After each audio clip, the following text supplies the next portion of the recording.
My name is Lydia Sims. I'm a professional dancer and choreographer.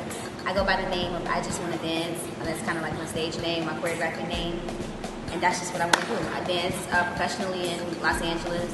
Working with Lorianne and the girls, it was an amazing experience. Like, I'm ready to get in the industry and do what I need to do. And for her, being that spiritual, she restored that in us. And she let us know it was more than just dancing. It was more than just moving to LA and looking cute and trying to dance behind Beyonce. If you don't have your faith behind you as a foundation, whatever your faith is, it doesn't necessarily have to be God.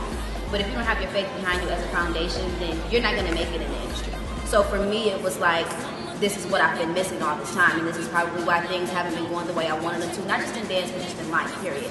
So for me, that was like token, like that was what I got most out of it, was believe in myself and make sure that I have something else to believe in, which is a higher power. What I like to call femme,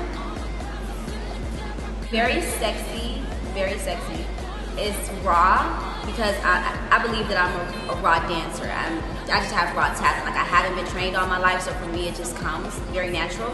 It's fierce, it's very passionate.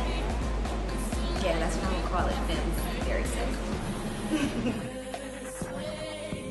Initially, I started dancing my last year in high school, and it's a funny story. I actually hated dance in high school, and I failed it like 9th, 10th, and 11th grade. I was always gonna ask because I never wanted to get dressed. I hated getting dressed. I'm a cheerleader at heart, so that's what I loved in high school. And then my last year, so I wouldn't fail and I could graduate high school, I actually started getting dressed. And I was inspired by some of the girls that just danced in school with me or whatever. But once I got to college, I was introduced to a dance team. And then I started dancing with another choreographer behind an artist. And she's a local artist here in Detroit. And it was just a different experience. It was outside of the... Eastern wasn't a studio, but it was very traditional. It was very come to practice, rehearse, and we dance at school events. So for me to step outside of that and dance behind an artist, it was a little more free, and it gave me the idea of actually performing behind an artist. And it gave me the idea of tour, and that's really what I was. I'm starting the strap tour, which is basically, again, my idea of dance is femme. It's very sexy, very raw.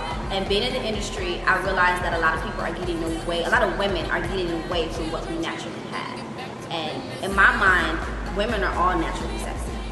It's just something that we're just born with. Like, we're just born with the hips and the pelvis and the walk and the confidence. But some people lose it because of life experiences or who they've, dated or what they've been through, and we lose the concept of what we naturally have. The word muse, it's a goddess that inspires a creative artist. Like, to me, that was so powerful and it stood out. So it came to me as soon as I said I want a styling company. Muse is what came. The person that you come to when you think, oh, I have a shoe coming up, why not use Muse? I love patterns. I love the whole Japanese tradition. I decided to fuse those together, and that's like the brand that I have. However, I'll style you for anything. You're walking down the street and you just need some jeans to put on and get calm. You know what I mean? So I love fashion. I love the whole idea behind it because you can be so free, just like dance. So I just love being creative and creating pictures. And that's really what it is. And to anybody aspiring as a dancer or as an artist, first and foremost, you need a foundation. Before you worry about the talent, before you worry about the image, before you worry about who is better than you, the competition, I think you need a foundation. As you understand who you are and you understand your talent, you have nothing to worry about. Maybe that job wasn't what your goal is. Hopefully you have a great agent who works that out for you, and just know what you want to work towards, what kind of dancer you want to be, whether you want to be, like I said, a tour dancer, whether you want to do videos, whether you want to be a YouTube dancer. You have to know, you know what I mean, like what route you want to go, and then invest in that and just take off. I want to be remembered as being very passionate about everything that I do. Just being determined, being such a hard worker. Dance is something that I love, and it comes from feeling. Like, I don't really think about it too much. It's just more so cut on the music, and that's what I do. So I want to be remembered by my passion and my drive. I'm Lydia Sims, and I am top flight.